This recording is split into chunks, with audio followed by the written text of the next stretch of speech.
ladies and gentlemen, my name is Brandon, one of those critical failures. So today's video will be on Moloch, and I'm pretty sure I just went way past it. I almost went to the end of the book. Oops. Today's video will be on Moloch, the ousted devil lord. Devil lord? Hold on, I just got to him. Devil lord who tried usurping Asmodeus as I call him. I've heard it both ways. But he is like I said, the ousted devil. I think he was in a relationship with another person of some degree. I think he had someone with he was using an advisor who was convincing him to try and take Asmodeus' spot as the king of the nine hells, basically. Hold on one second.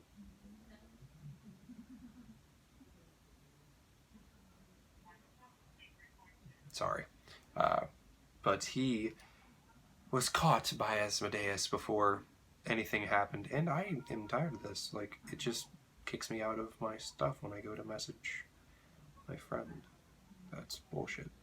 But he was found out by Asmodeus and was kicked out of the nine hells, into which he wanders a mortal plane, trying to find a way back in to take his so-called rightful place. He was sentenced to death, which I didn't realize.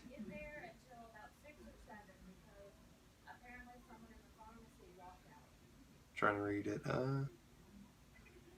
He ruled Malbolge.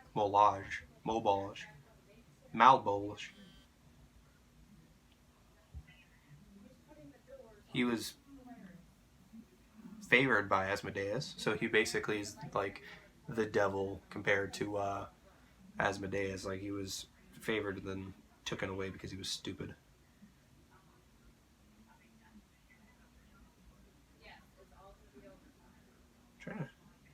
Took a night hag named Malagard. That's who it was. I was thinking of the right person.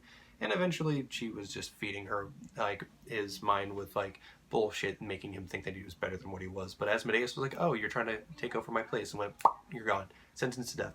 So Moloch, his stats, is a large devil, lawful evil, an natural armor of 19, average hit point of 253, 22 d10 plus 132, average walking speed of 30, has a strength of 26 plus 8, dexterity of 19 plus 4, constitution of 22 plus 6, intelligence of 21 plus 5, wisdom of 18 plus 4, and a charisma of 23 plus 6.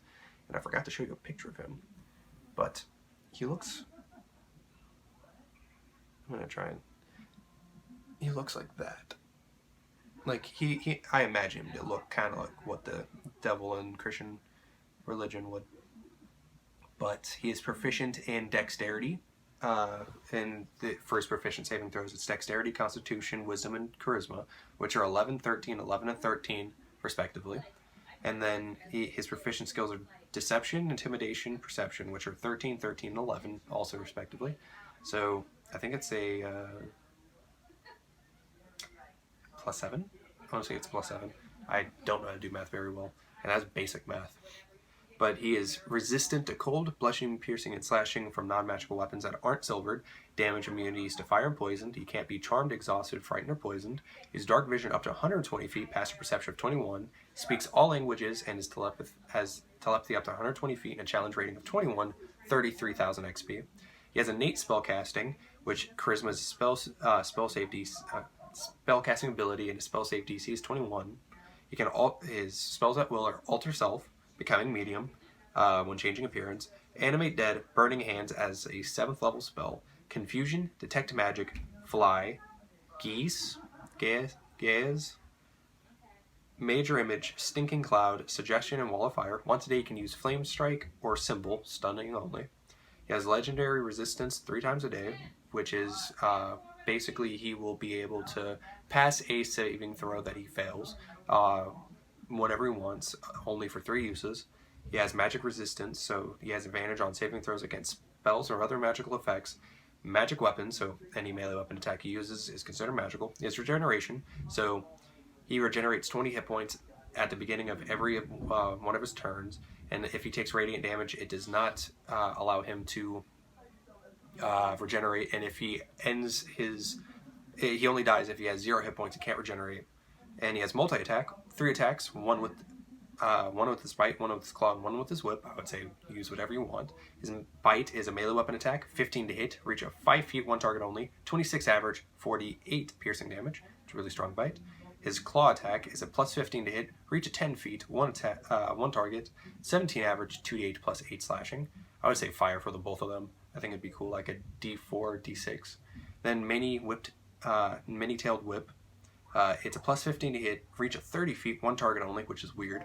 13 average, 2d4 plus 8 slashing damage, plus 11, 2d10 lightning damage. The target is a creature must succeed on a DC 24 saving throw or be pulled to up to 30 feet in a straight line towards the Moloch. Then he has Breath of Despair, recharge of 5 or 6 on a d6 roll. Moloch exhales in a 30-foot cube.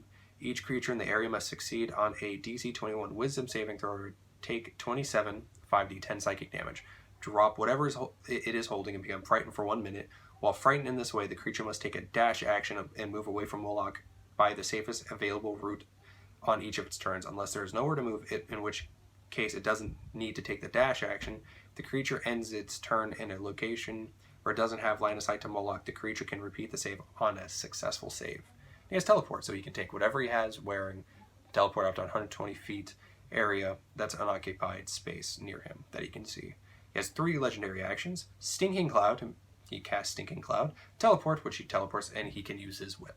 So yeah, that's Moloch. He's not necessarily my favorite, but I can see him being very useful to anyone's campaign. Like, someone could be accidentally helping him, someone could be purposely helping him. Moloch seems like he could be really cool.